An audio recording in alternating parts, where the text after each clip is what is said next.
Fouesnant, Thomas Sankara instaure le sport de masse qui invite chaque habitant à faire du sport une fois par semaine. Avec Blaise Compaoré, le numéro 2 du pouvoir, il n'hésite pas à montrer l'exemple. Les deux hommes participent à des séances de sport collectif avec des militaires, des fonctionnaires ou de simples villageois. Un esprit sain dans un corps sain. Toi, l'échec appartient à la réaction et à la contre-révolution.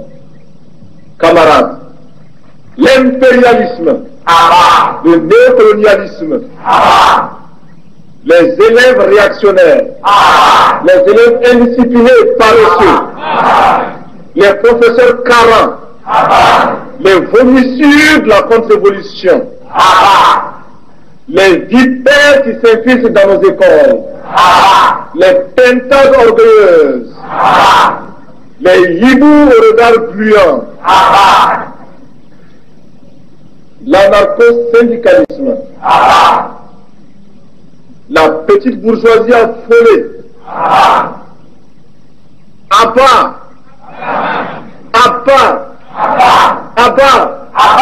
merci camarades. Nous consommons que ce que nous contrôlons. Les idées de Thomas Sankara ne se propagent dans l'ensemble de la région.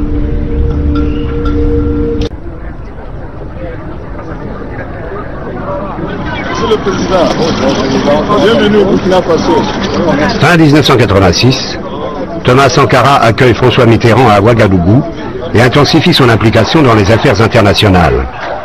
Il bouscule de plus en plus l'équilibre néocolonialiste imposé dans la sous-région francophone. Le terrain est miné, car la France vient de recevoir la visite de Peter Botha, président de l'Afrique du Sud, qui refuse de sortir son pays du régime raciste de l'apartheid.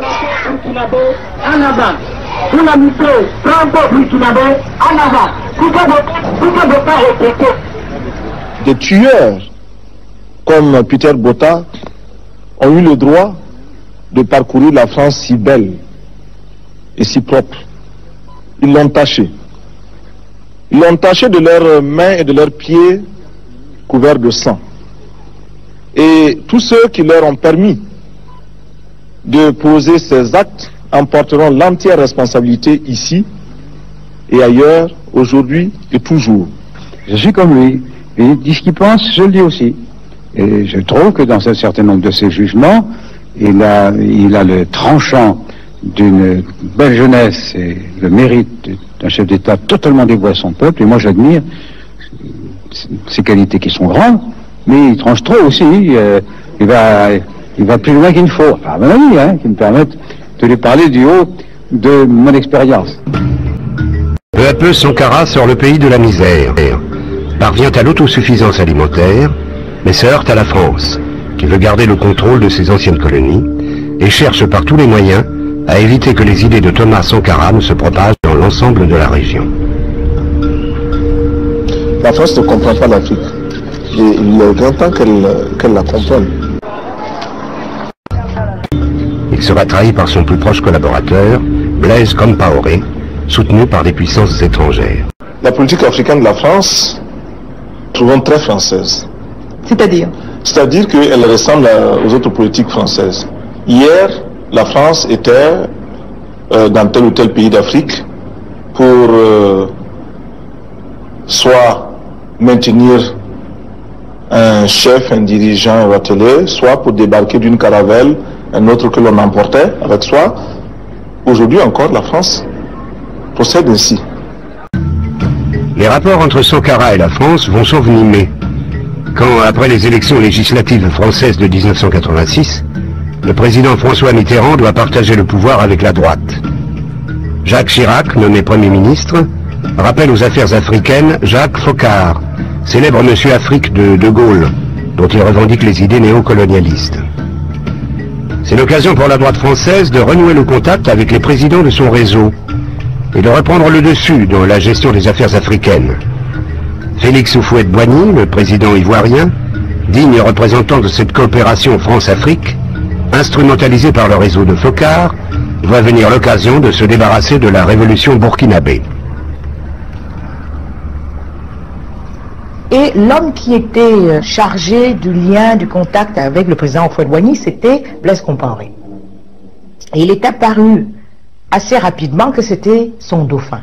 Il n'aimait pas du tout Sankara, qui était un homme incontrôlable, imprévisible, dans un pays où il y avait quand même, avec lequel ils avaient beaucoup de liens de subordination, certes, puisqu'ils considéraient que les Burkinabés, à l'époque les Voltaïques, étaient là pour travailler pour les Ivoiriens, mais raison de plus pour contrôler un peu la situation là-bas et avoir son homme à Ouagadougou. Et donc, il était clair qu'il avait désigné déjà Blaise, et c'est même lui qui lui a présenté son épouse actuelle.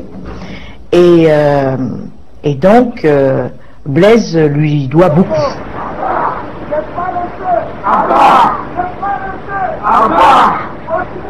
Nous sommes en 1987. Sankara ne répond pas aux exigences d'une partie de la population, fatiguée après tant d'années d'efforts et de restrictions, et qui aspire à plus de libéralisme. Blaise Compaoré, toujours numéro 2 du pouvoir, profite de cette lassitude et du soutien de Félix Houphouët-Boigny, et indirectement de celui de la France, pour désavouer Thomas Sankara. Mais le régime, à cette phase-là, déjà... Il m'a dit non. L'amitié ne se trahit pas. Je dis, mais ce n'est plus l'amitié. Quand par exemple on planifie de tuer, ce n'est pas bon. Il dit, c'est pas correct. L'amitié, c'est pas à nous de trahir l'amitié, c'est à eux de trahir. Je me retrouve...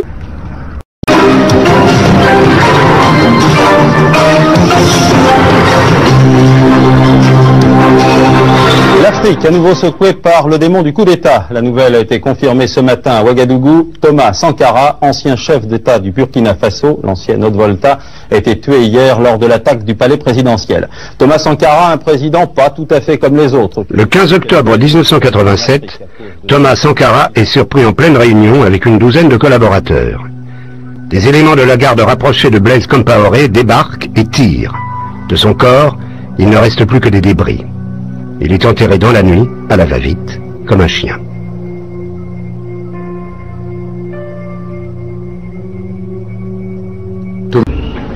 Assassiné pour ses idées, Thomas Sankara est devenu pour la jeunesse africaine d'aujourd'hui le Tché africain.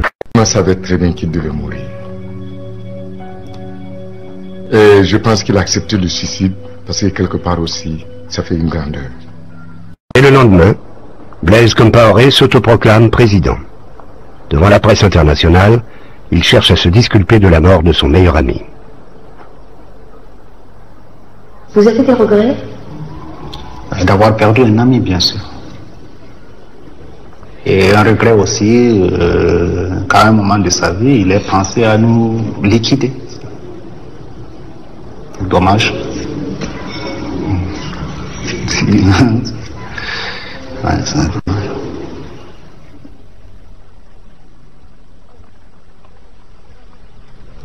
And I remember that time. Blaise Compaoré reste insensible face à l'émotion de tout un continent. Il institue ce qu'il appelle la rectification de la révolution et fait croire à la pérennité des idées de Sankara. En réalité, il ramène le pays dans une politique de coopération.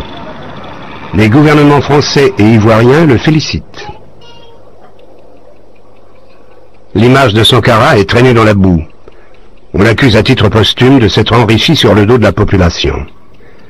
Sa famille est harcelée. On fouille leur maison en vain à la recherche de la moindre preuve d'enrichissement. Sankara est mort comme il a vécu, les poches vides.